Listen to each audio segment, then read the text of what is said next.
Hello, Culture Matters podcast guests. I'm excited to have a conversation again with a dear friend. Before I do that, here's a quote I picked just for this episode.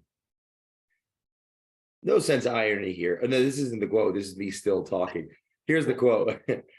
There is nothing impossible to who will try. Alexander the Great. John Swartz, thanks for coming back, my friend. Thank you for having me.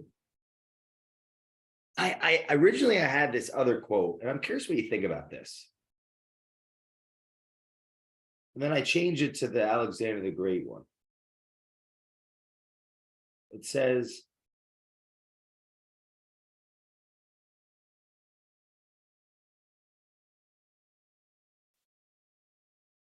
oh, it looks like I deleted a lot of my pictures. How you doing today? Good. So the quote was, I do remember the memory, it's like time that is wasted is not. Bertrand Russell. I'm paraphrasing, right? Time wasted is never wasted. What do you think about that? You think we take ourselves too seriously in the business and it actually backfires on us? Or do you think there's value in taking what everyone's doing seriously? We're in this time of uncertainty. Some people are still killing it. Some people are starting to shake a little bit. Some people are throwing their hands up and don't know how to think about things. So the first question is, you think that time, quote unquote, wasted is not well spent if that's what someone wants to do? Yeah, I guess what they consider wasted is, what are they considering wasted? Like, is it something that they take themselves off of focus of doing something because, something like that? Like, why are they considering it the time wasted? It just wasn't productive. Sometimes you're planting seeds. I mean, sometimes it feels that way. I know to me too, like, wow, I wasted time, went in the office, and then I ended up, getting distracted and got a couple of conversations or something like that. They went way off track, and then I turn around and the day's almost gone, or you feel like you wasted time because you didn't get anything productive. I think that's probably someone's own standard for what they wanted to accomplish at that time. But sometimes it's funny. Like, you have I noticed I have a crazy day one day where nothing seemed to go right, and then the next day, like, 4 great things happened. It's probably the chaos of the day before gives you a little more clarity and helps you notice the things that you should appreciate a little more sometimes when you're in the business. It always seems to come around. It always seems to come around. I hate to use the same cliche, "It goes around, comes around," or whatever, but I do think that it always seems to, like, one day. I mean, and it's not just me. I've been around other producers. I used to have an agent that used to come to my office all the time, and one day he's like, "Yeah, I'm killing it. I'm doing this and doing that," and he's talking about, and then, like, literally the very next day, he'd be like, "Yeah, I think I'm gonna wrap it up. I can't stay. I'm dead next month. I'm broke." I mean, literally. And Lindsay would be right next to me. I look at her. I'm like, "You hear?" I'm like, "Yeah, okay, whatever." But I think it makes you feel that way sometimes when you're in sales, because you get these emotional highs and lows, and if you can't see through them and see them coming and kind of say, like, and it does seem to come in days where, like, in the morning, and, like, the first 2 or 3 things are just awful things. And you're like, people say one of those days, but it is, like, sometimes. I think sometimes that's just the energy, and it's just kind of like you got to ride through it, just deal with it and know that it's going to get better next time around. And I tend to agree with you. I don't know about wasted time. It could be just time spent on something else that you're not seeing, I guess, the benefit of it. How do you push through when you're just tired? As you just said, that was a huge bolt of lightning. I don't know if that came through on this here. No, that's hilarious though. Like, Like a Zeus wizard level shit shit. there. I think the experience helps you push through. Those times when I was early in my career where I did usually get into panic mode, because I started in a real good market. And when I started, like, "Oh, this is the stuff everybody's been telling me about. It's not gonna, it's not gonna keep going. It's not gonna keep going." And you have a slow day, then the next day picks up, and it really tends to be more the agent themselves than the market, believe it or not, because it just does. I mean, the market affects you, but it's how you move with it, how you work with it within your own strengths. But I push through because I don't have an option. like my wife and I, we do this, as you know, and we have kids, we have mouths to feed, and we don't have a regular paycheck coming through. Which, it's funny when a lot of people look for that safety of, they're nervous about going on commission when they come out of college or school or whatever, but I think it does motivate you, it pushes you to do more with, with yourself and be more accountable when you don't have that safety net there. Mm. So I think I don't really have a choice, but I like doing it too. So I try to like reset when I have like those days, because everybody does. You get a day where you're just kind of lethargic, you come in, you're just beat, like emotionally beat. I have a situation I'm dealing with now, which is just draining. It's something that it's totally out of my control, but it's a tenant situation in a bank property, and it's like it's just a draining thing. But so I usually try to just reset. So I look at the watch, it's like 11:45. I grab a slice of pizza and I'm gonna blare my music on the way there and back. Come back, in a better mood, grab the Red Bull, just recharge, forget that ever happened. And then that's it. But I think it's a decision to push through. You can't you can't just back down and just fall into the trap of just getting absorbed by something that's holding you back at the moment. I saw a post yesterday. It said that 60,000 agents are left in the business. Did people leave? I imagine. I mean, there was so many agents added to the rosters when the market was really strong. Because when you see the price go up like that and those things, I mean, it's got to be. I'd imagine somebody ever thought about doing it.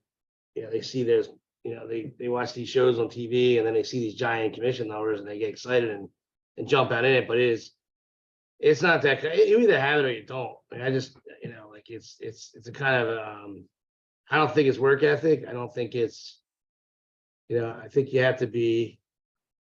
Those are the people I know are just it's the same type of personality. As a stockbroker or I just think it's the same type of. They're just hustlers. There's people that can get know how to figure things out. Have you seen or heard of colleagues that are no longer? Yeah, I've seen people. I know people now are getting out. I noticed that. Like what's the beat on the street or the feeling in the air kind of right now? It's in June of 2023, we're going into July. It's a funny market. It can't really. I don't think this is sustainable too long, so I think it's going to change.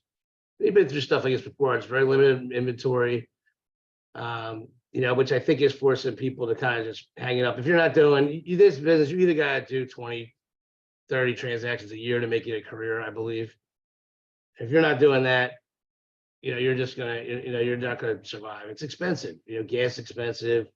It's time away from your family, and when you're in that spot, you can't pick and choose your clients either. So you're taking on people that aren't real serious, that other agents won't deal with, that are trying to go see 40 houses just because they're interested, and they're not real serious. That takes a toll on people as well. Not being able, when you're not doing those kind of transactions, you don't have the experience to be able to tell who's real serious and who isn't. And that kind of stuff will really eat up your, and if you're married, it puts stress on your marriage when you're going trying to sell houses at dinner time, and you're spending a bunch of time and money, and none of it's coming in the house. I'm sure your spouse is gonna be like, look, you gotta hang it up to something else because this isn't working. But I've seen a lot of and it's more, I think now with the some of the virtual brokerages and these big mega offices, I think that they're low, they run on low they run on low numbers, expenses wise. So they're allowed to take a lot of people in quickly. A lot of people that probably 10 years ago would have not last as long as they did because of the fees and stuff that would have involved to keep them. We used to have big rents and big expenses. How do those brokerage shops even make money?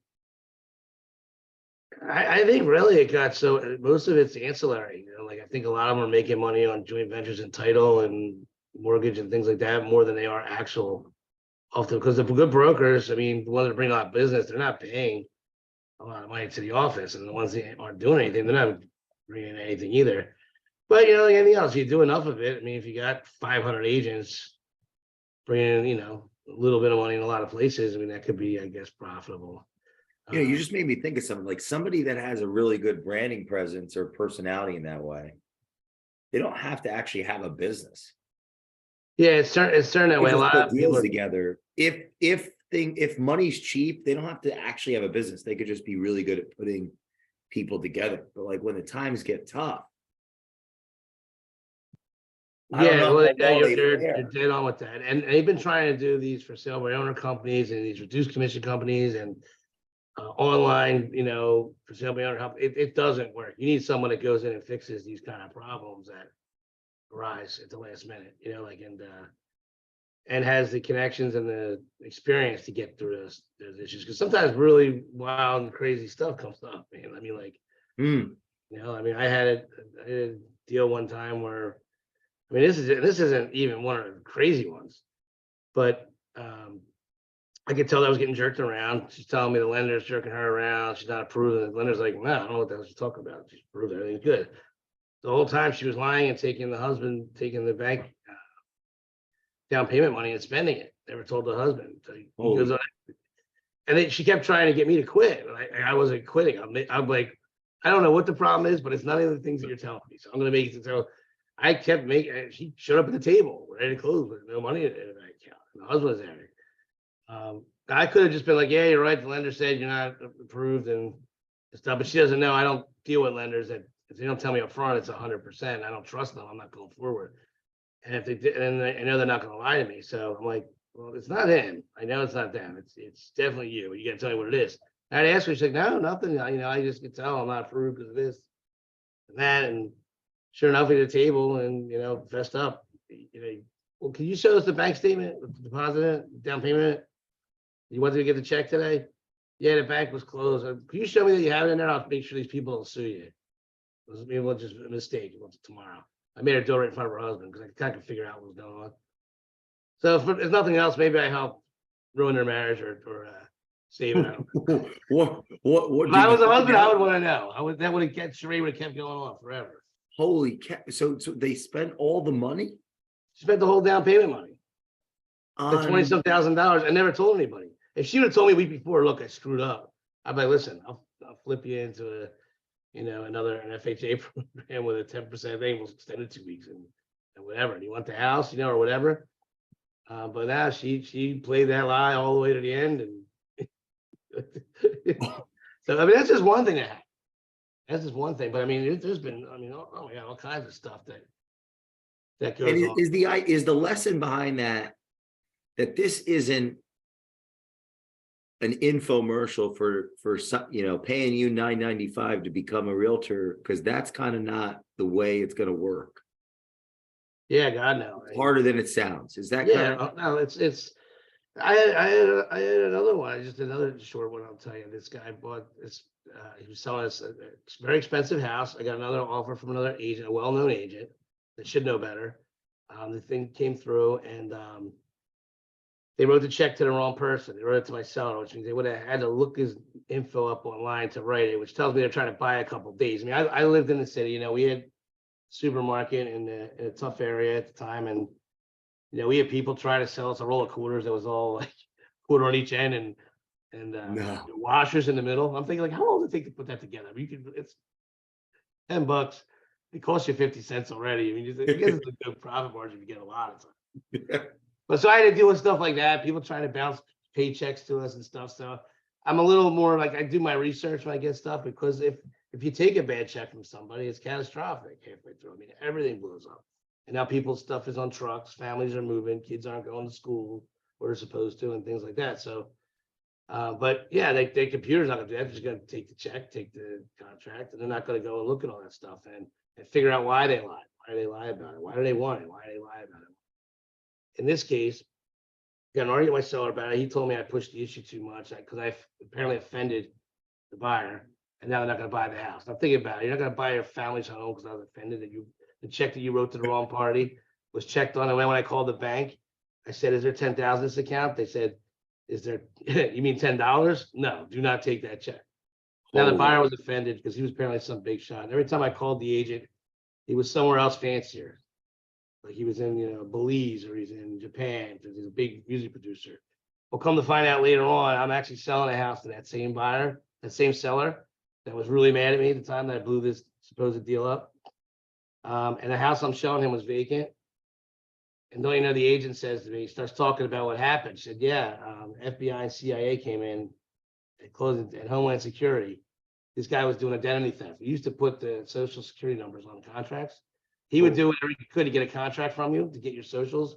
They would go out and buy cars and all this kind of stuff. They ruined the people, because I did check the check. The other person didn't. They took it, put it in the bank. Back then, it would take a week or so before you figure it out. The contract's already there. These people lost, their credit was destroyed. They lost the house they're buying. Their house is all empty now, look like garbage, compared to what it looked like when it was all dressed up. It took less for that. And yeah, that's stuff that would go right through with a computer or something like that wouldn't know to check those things and how to handle it when they're getting lied to again. But it happens, and that's just one thing. Again, knowing the lender, knowing the difference between, like I get offers, I get pre-approval, and the guy lives in 2 towns over. His pre-approvals from somewhere in North Jersey, which is like it's like a red flag to get that Wall Street secondary market money. What happens? They say, yeah, we do 5% down up to 588 credit, or like 5% down, right? But what they do, they send their special appraiser out that kills the value, and they're really getting 20% down because they're just doing it in another way. But again, computer doesn't know that. You just think your house appraised, so the seller thinks their house appraised for 50,000 less. Because nobody did the due diligence and said, hey, why are you using a mortgage company 100 miles away when your realtor, I'm sure, recommended somebody that would work in conjunction with them with a good relationship, which would make things smoother. Or why pass the other 200 companies on the way to that 100-mile trip? I want to know why that. Oh, well, my cousin's that one. Okay, well, that makes sense. But is it because everybody else said no and that one said yes? Well, I want to know why they said yes. So what went into it? What was the difference? And you got to investigate those things. Again, that comes from experience of being burned, and things like that. Holy cow. So is the idea that there's a likelihood that if that extra due diligence isn't taking place, the seller's on their ass? Yeah. Sellers, yeah, exactly. And if you're representing the seller, and it's easy to just turn around yourself and say, hey, it didn't appraise, although we thought it was more. I sold it for more than it was worth. Look great, but that's not true. So that's what separates the people, the men from the boys, and it's knowing those little things, making sure you're doing your due diligence, and because there's a lot of it. There's a lot of things, and a lot of little things that go in, and they are. I mean, this is the big powers that be, the big companies and stuff are trying to systemize this business. There's no doubt. They're trying to push down commissions, and some of them feel like if they get less of a commission, broadly, the other little things, the dollars that make up the mistakes will kind of wash out. But I every time I've seen it get like this, when the market swings, and they're like, okay, then they come back running. Now they want to pay us, when I do it corporate stuff. Now there's no problems, but I think you really have to know what you're doing to really be successful in a large, over the long term. I don't think a computer's gonna be able to pull it off. How do newer agents get wisdom like that, right? Of the nuances in those larger shops that are just more so focused on the idea of being great versus these like in the trenches. I'm trying to figure like how do they actually learn the business without someone like you? Like, side by side kind of. And is that how you started and how you I started on a team with a guy who was like very successful, and I was on, and I'm a quick learner. So I actually was on my own within 6 months and top 10 in the state within 6 months from that. But I think if you join a good team with a real producer, that's, and like, I mean, a real good team, like, not 30 agents were never going to talk to the guy, you know. And I'll tell you, I've seen like some, and I don't know if somebody really looked at it, these bigger companies with these mega, you know, numbers, these mega offices, they're not coming in. The agents are kind of coming out on a revolving door, and they're doing 1 or 2 deals and they're leaving. Transactions, rather. I hate that word deals, but I've been saying it forever. But yeah, they do 2 or 3 transactions and they kind of come in and out and they make a little bit in a lot of places. And I think it works. But if you look at the same producers that are at those offices, the bigger producers, they were recruited there usually. They usually don't start there in these spots. And they don't really keep pulling big ones there unless the company goes out or something. Then you see, you know, the bigger agents move. Most of the bigger agents stay similar in the same place, but they've been around a long time, most of them. I don't see a lot of new ones that are really, you know, that were in the last, you know, 7, 8 years before that have been really expanding under some of these other larger companies. I don't think they get that intimate. I would say if someone was newer, the main thing to do would be to join some groups online, like networking groups online, and you're trying to start on a team with someone that's going to be there close to you and works with you all the time. Because then there's opportunities in there. There's knowledge in there. When you have a problem, they can help you solve it with their 20 years of experience versus you trying to do just learn as you go. Do you think it's important to have some amount of reserves when starting? Yeah, you have to have some kind of plan. You have to put some money aside and spend it because not as much today as you used to be able to have to, but before, when I just started, everything was like print advertising and things like that cost money. Now that both of it being social does definitely help out a lot of that. And technology is so much now that the systems for signing contracts and things like that are way more efficient, both money wise and time wise. So, but you have to have some reserves, but not enough that anybody should be scared to not try it, But I do think you got to jump in with both feet, though. I don't think phasing out of one job into another is good. Like if you're holding on to one, like I see a lot of people do, like they have a full-time job and then they kind of, unless they have a real exit strategy for that job, because they just don't commit mentally. I don't think. I've never seen it work with that way. Really? Yeah.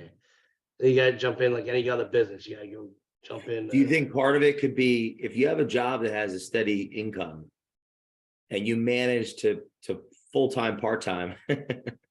Yeah, that could work.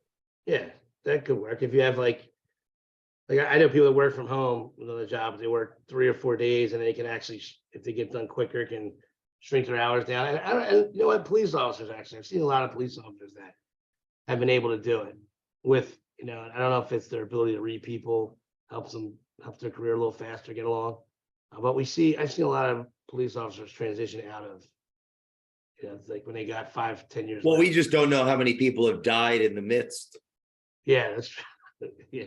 But you got to call. There's what do they say on the dispatcher? Like, car 17. We gotta. What do we got, John? What do we got? He's at a home inspection. Car 17's at a home inspection. This is not somebody stole a key out of a lockbox and he can't get in. Yeah, like I'm kind of serious about this for a second. Like, I got a call coming in, but I'm on the phone with a FISBO, and that's when that call will come in. 100%. That's when that would happen. Yeah, car 17. Spousal spat on Route 17. Got a gun. Yeah, so I don't know. That's something to just think about for a second. Like, what are the costs potentially of being employed somewhere and not fully being present there? I think it's hard. Yeah, well, I mean, it's a whole other argument. Yeah, you're right. I mean, now with, I see a lot of people working remote that aren't really working. I have friends I go out with that are at work. I mean, we go out to lunch together. I almost spit out my drink, like literally almost spit it out, the whole thing. Listen, I'm just jealous. I mean, I wish I could pull that off. Had some benefits and things coming in. I don't care what it was. Do you think this work at home thing a lot of it's BS? Like what? Like this? I want you because you're fun. You're a good guy. Like your wife. We just had a podcast everyone needs to listen to. Good people. Like we love hanging out with you. You know, if we work together, we'd want to be in the office. We'd be fucking around all day, and we'd be making money at the same time. Yeah. Other people I might not want to be in an office with because they're just miserable people. I'm in mine alone. You see how many people are here? There's nobody. I'm here the smartest person I know. That's why we're doing this. We got to get more people to know you. Yeah. But like, you know what I'm saying? Like, I'm curious what you think about that. You know, you want to be in an environment. It's like, if I believe in my savior, I want to be around a bunch of people that believe that too, so we can pray together, kind of thing. Yeah. I mean, you know, that's one extreme way to look at it. I don't know. I'm curious what your thoughts on this. You think this work from home movement is at some level a retaliation against employers? Like, hey, you know, we're bored or we're not appreciated, or, you know, we'd have to have a good reason to come in. I mean, I think, like since COVID, when it all started to happen, all that stuff started to really make a big shift toward that. I think that people, businesses started to see like, all right, am I really getting all this value out of having this big office and all these people around, or can I just hire a couple more people from home, reduce their amount of responsibilities that they have, right? And then they'll love being there because they're making good money at their house versus having, take away the car expense. I mean, everything's cheaper now. Car insurance. I mean, they always ask one of the biggest questions when you get car insurance: how far are you from work? With work from home, that reduces a whole lot the amount of potential car accidents and things like that. So all of those savings to a business, company cars, all those things that they can save on. If you have two average guys at home doing, double the work, you're actually increasing your productivity by 100% for the people. And everybody would probably rather work from home there, but I think there over time, I think there's going to be a cost to that, definitely, because people's ability to solve problems on the fly and different things are going to be affected, definitely, because you don't have somebody staring over your shoulder. And then they just have someone on a Zoom meeting got caught, watching something they weren't supposed to, and yes, there's been those times. Yeah, there's kind of are they wearing pants on the Zoom? Yeah, that's if your boss is around the corner, you just wait till you get home for that stuff. Well, I guess even like you do Zoom for long enough, you do tend to you do at some point miss people. Yeah, I was over it. And by the time it was like when things started opening up, I was relieved to just be able to go out and to a bar or restaurant, see people, or into the office and see people. I was really like, it was really starting to affect my psyche, just being at home all the time and not. I mean, I was and you remember this because we were talking a lot during that. I was getting up every day, getting a shower, getting dressed. Like I had a work appointment to just go right into my front office because I just didn't want to fall out of my routine. And so that was your advice, actually. I think you're spot on with it because it wasn't something I thought twice about. He said, "Yeah, I think it's good we get up and do things, act like we're at work, stay in business mind, and not get lost in the fact that you're comfortable at home and people working with underwear on with a dress shirt up top." Yeah, I want everyone to know I have pants on. Yeah, I'm doing the pants thing too. I'm gonna ride that out. How do we get through that time? Like it's actually weird. I haven't thought about this at all. But can we just brush that under the rug, or maybe it needs to be I need a therapist or something, because like how did we get through the 2 years of it's weird to think about right now. Now it's just was it 2 years? Was it 2 years? I don't even. Did everybody die? Did you say die? Because like I can't get to any traffic is 10 times worse than it was. Traffic's awful anymore. It's way worse than it was before COVID. Where'd all these people go, supposedly? Oh, that's funny. That's terrible, but funny. Yeah. I'm sorry. I was just listening to Jordan Peterson. I think he sent me the other day. So I have a whole different look about that. Oh, yeah. Yeah. Oh, that was heavy. Are you talking about the video? I should give it a shout out. It's The Larry called, Orange Show. Yeah. yeah, you're right. The Larry Orange Um, Show, Jordan Peterson interview. What'd you think? Terrifying. Terrifying. It was insightful. It was good, but like, you just, everything you learned up to this point is none of it is accurate.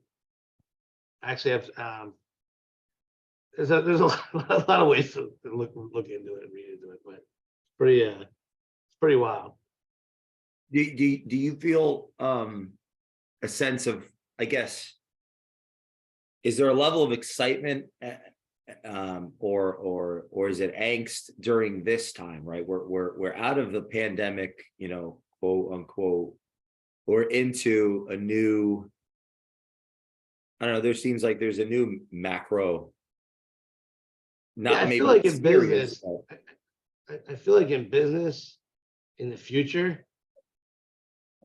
I mean, it's there's gonna be like 8 of us and like our kids that run the world because like that's just, like when I see what they're being taught now and things like that, and just being at home, growing up in this whole thing, and being just if you grew up and let's say you were 5 years old when this whole thing happened, now you get backwards and during COVID 3 years relearning everything, and if you learn what's going on now, it's coming out of the media pretty much every day, and you're using that as your your compass. I mean, you're not gonna be able to run a business, like a real business. like focus on like, I guess, how do you call it? Like, is it real daily responsibilities? Yeah, instead you're trying to figure out whatever the you know agenda you're fighting about now. It seems like I see, and I'm like, it's scary when you see like 23-year-olds and 23. Like, I'm like, geez, man, like are you only going to be able to eat and live off the government your whole life? I mean, is that the plan? Because eventually they're not going to, they can't just print it all, take all of it back. Somebody's got to get some of it. And like if you don't have any skills, you're not, I mean, think about all those people that got all that free money for a couple of years, and it's just, I see it like right now. I'll tell you what I've been seeing a lot every day from my main office. We get emails. Someone says looking to rent. Someone's looking for rent as soon as possible. As soon as possible. Says on it. When I say as soon as possible, that means they either lost their housing, right, or something. So like I've seen it a lot, and I have people come to us to rent. Like, I'm sorry, I can't work with you. There's not, they had no credit, no income, 4 animals. And just this clueless look on her, like, why did you think you were going to be able to rent? Would you rent you a place? Wait, this is like a real scenario? Yeah, I'm seeing it, and it's getting worse every day. And I'm talking like just total ignorance. Don't know what they don't know. They can't. They're like they couldn't get a loaf of bread.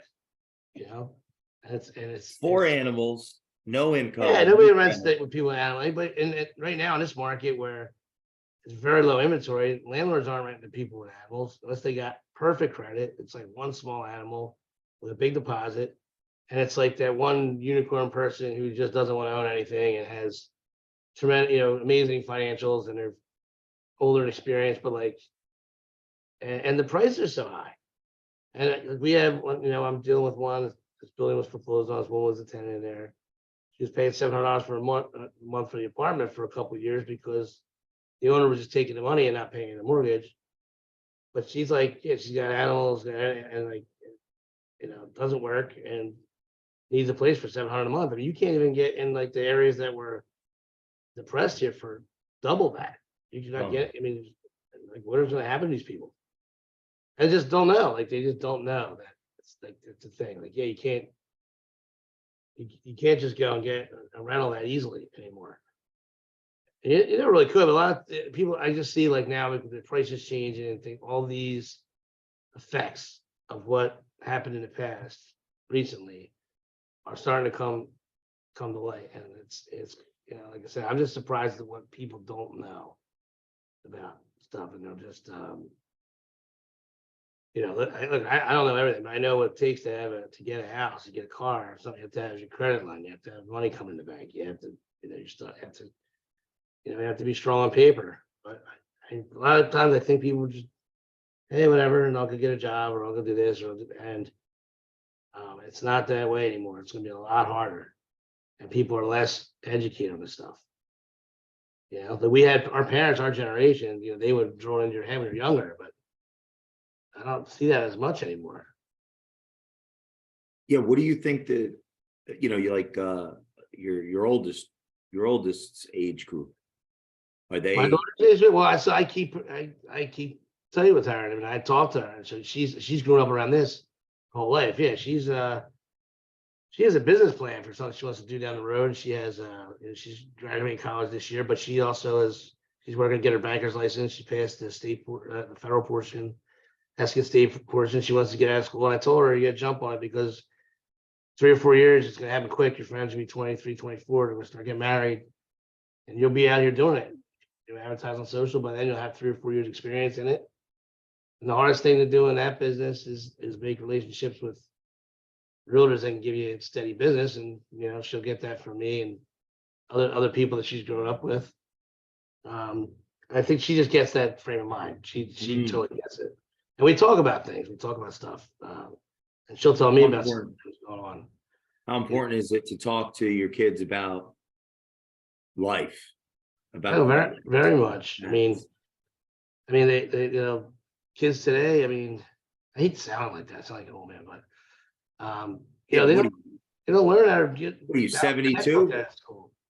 I just saw something. One of the banks has heard a. I'm not 72. I just heard that. Well, One of these you banks- got a strong voice, so somebody that can't see you might think, oh yeah, this is like Grandpa John. No, you're in your 40s. Yeah.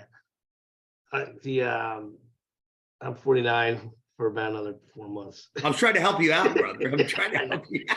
I know, appreciate I that. was trying to help you out. I was trying to see, he's in his 40s, and you got to tell him. Well, they don't teach you how to run a checkbook even, or run it, you know, hey, there's gotta be more coming in the house than going out, right? And sometimes you can't help, you got help with everything happens, but you gotta have that in your sights at all time, right? You gotta always plan. You can't just sit there and, it was funny. I just, I saw this, an old Seinfeld episode where George quits his job and he's pissed at the boss and like, didn't really think it through. And Jerry's like, what do you want to do? He's like, well, I like sports. Maybe do something to sports. It was just hilarious. He's like, he has all these like crazy ideas. Like, well, yeah, but you have experience in it. You have no, you know, it was really funny. But that's what I see a lot today. Like, you got to have more. You can't quit your job if you have, you know. I did have this argument with my daughter because she was like upset she wasn't getting so many hours at this one. I said, so what are you gonna have? No hours then? You have no hours? Where are you going from here? What's going in? You got truck payment. You have insurance. You have things like. You have to work that job, and since you decided already that you don't like it, you're going to like it less every day now. But you need to make more money, and you work on tips, so you don't have that luxury of that. Because this isn't the house down the street where we just pat you on the back and tell you how great it's going to be, and just go pray it away or something. Now you have to go figure it out.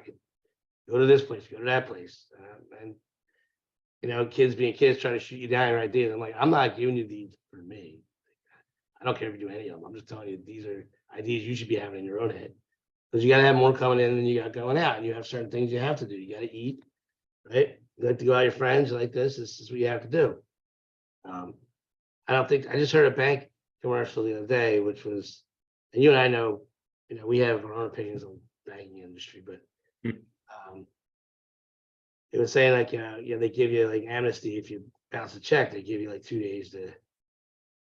They give you like 2 days to come up with the money to put in the bank, and then they don't charge you the fee until like the second day. It's like, how many people, like, how is that helping? That's like a new thing. How is that? Yeah, it's a new thing.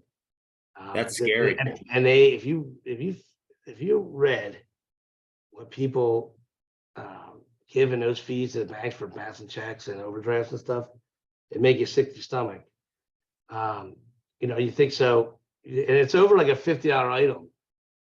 They're that they got this weekend that they didn't need, they could have waited on or whatever. And then they get a $30 fee on it, right? So what's that percentage on it? Something like it's over 80? That's over. 80, and then they're going to complain about the 60% interest on the credit card. Holy cow. That's annually. You just spent 80% for a $50 item today. or they buy something on sale because they think they can afford it's on sale, 10% off. They pay double for it because they got bounce fees. And not only that, the bank will bounce the smallest ones first. You might get 10 other things that bounce on it. And like, like if you know, like I that happened to me like one time. I screwed up, missed something, or a check was supposed to come in, didn't come in, and I had to pay like $90 in fees and stuff. I was sick. But like, people don't look at stuff like that sometimes. Like, oh, well, it's $90, whatever. Like you worked all day for that. But as long as you have that thing you worked, if somebody said to you, hey, you can have this cheeseburger, but you gotta come into work tomorrow at 8 o'clock and go home at 7 and work all day long. That's scary. For that cheeseburger. That's the fact. Yeah, it's like it happens more often than not. Well, isn't that the fact in a sense for the general for millions and millions of people is that's their life, whether they fully conceptualize that or not, is that whatever they made in the day really is just feeding them. Yeah, they don't know the time it's cost them, and time is obviously our most precious, valuable resource. And you're giving up, it didn't cost you.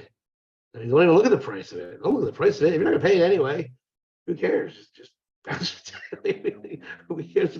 If it said $50 on that burger, would you buy it? I mean, it's like, they don't even know how to really adjust their finances, and they don't get, like, sometimes your paycheck, if you get paid, comes in on Friday, it doesn't clear till the next day or something like that. So they don't even look at their balances and stuff. And it just, and we know that from going through, people's finances when they're getting houses and stuff. I'm like, well, they gotta explain these, bounce check fees and different things. And it's like, I see how tight people are, and even that, it's just weird. I just think it's a lack of education on those subjects. And fortunately, I did grow up in a house where I did learn that kind of stuff from my father, my parents. Did you? Yeah, just that's how we lived. My dad was always on top of things. He was an entrepreneur, so I learned about that kind of stuff early. Doesn't mean I always did what he taught me. I mean, I learned it the hard way after that. But I hear his voice after I screwed it up, Now that we've destroyed everyone's hopes and dreams, and just really sorry, it just always goes that way. Clearly deduce the world's problems, starting with the individual. Can you give us at least some hope in this? So, meaning someone's listening to this is like, this guy is describing my life. Yeah. So what's your advice to them? And is there hope? And how do they get it together right now? Well, there's always hope, no matter what. And there's always, the one thing is we have incredible amount of resources and opportunities in front of us that we get so caught in a routine that you totally miss more stuff than you, and they're flying at you everywhere. And the main thing is, I would say, is to look for what makes you happy first. Like when you're with your business or job, what do you like to do the most? Do more of that, less of the things that you don't. And even in business, you might love one aspect of it, one part you don't. Try to find a partner and take on the things that they might love, that stuff that you don't. And just surround yourself with the right people that have the same mindset. Like my friend circle's kind of small, but just because I want to be around people that have similar things. We go out and people say, "Oh, I don't want to talk shop." I want to talk shop. I love my job. I love doing it. Why did I talk about what else am I gonna talk about? If it's shop, it's probably not a business that you enjoy if you don't want talk about it. But when you're around like-minded people, you can grow easier. And just, I would say the main thing is don't beat yourself up either. People beat themselves up, I think, a lot. You go on like TikTok and this guy's like, I get up 4 a.m. every day, and then I go this, and then that's not realistic for a lot of people. We got kids and a family. You're not getting up at 4 o'clock, hitting the gym, going out, reading 8 books. Come on. Right?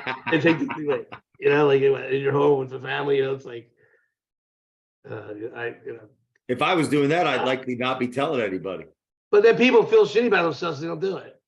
And it's like, that's not what they're doing. Well, that's why they need 4 dogs. Yeah, exactly. See how it's all connected? Yeah. John, thank you for coming on this episode. This was a blast. I guess, damn, we didn't even get to talk about the Titanic. We'll have to have you back on for that. I know we have a deep sea diving. Is it too soon? We'll release this in a month. Everybody calms down. I've been staying off of that thing. I'm not reading about it. I mean, I got enough stuff on there. I mean, there's enough out there already that I've read and seen by accident. I mean, it's just, we will see you all in the next episode of the. Oh wait, no. Tell them about the podcast. You have a podcast dropping soon with Lindsay. yeah, we're gonna do it together. That's what he said. She said it's gonna be about working together, mostly as a family, both being in an entrepreneurial household, working together, the positives, the negatives, and regular life stuff every day, family stuff, kids, family, finances, running a house, running a business, running a marriage, all those things together. Should be interesting. We have a lot of fun together, so should be good. Hopefully we can help a couple other people out trying to work through the same type of things, and it'll be interesting.